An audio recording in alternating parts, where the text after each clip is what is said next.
Sao Tomé. Alors Sao Tomé, ça c'est une... Là il y a beaucoup de choses à dire. Sao Tomé, quand j'ai commencé, ça remonte à très très longtemps, c'était des tout premiers salons de chocolat. Monsieur Ben Saïd, qui était ambassadeur de Sao Tomé, c'est lui d'ailleurs qui a, on s'est rencontrés plusieurs fois, c'est lui qui a vraiment sorti Sao Tomé, je dirais, de cet îlot qui est au large des côtes du Ghana, un petit peu de son isolement. Donc on l'appelle l'île au cacao. Touristiquement, il n'y a pas grand monde, mais c'est une île absolument extraordinaire.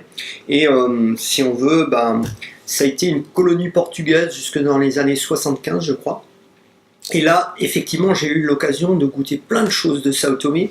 Et j'ai eu le grand privilège d'avoir, il y a 5-6 ans, d'avoir dû expertiser plusieurs plantations au niveau des fèves. Donc là, j'ai fait le travail personnel en petite broyeuse et tout, sur des lots qu'un planteur vendait, voilà, à une grosse société française.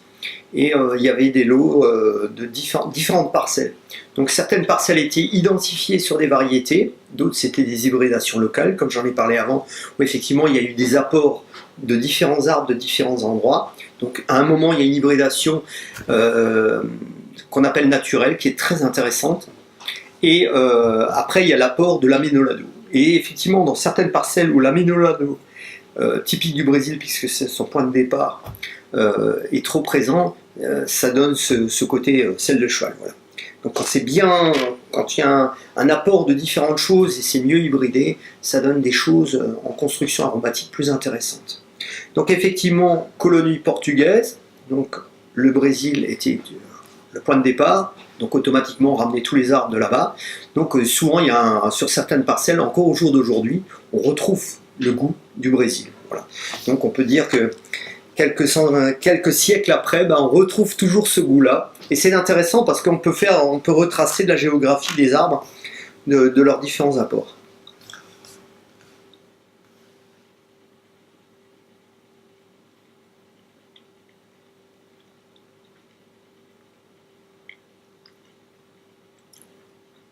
Alors là, il y a une très très jolie note de chocolat.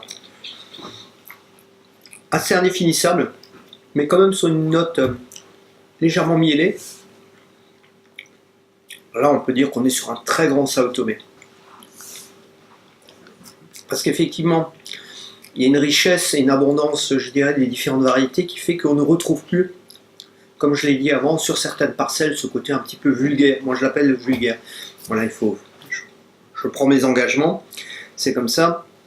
Et là, on est sur la beauté. Là, on est sur la finesse, sur la classe. On est sur quelque chose de très élégant.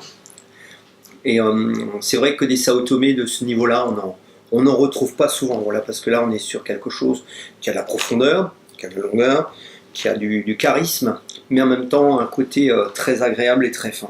Donc effectivement, selon l'endroit des approvisionnements des fèves, on veut retrouver sur la même identité de Sao Tomé. Et c'est ce qui fait tout l'intérêt des terroirs. Et c'est de là où ça va s'approvisionner sur les fèves, d'avoir des changements. Donc effectivement, on peut goûter des Sao Tomé qui viennent de différents endroits.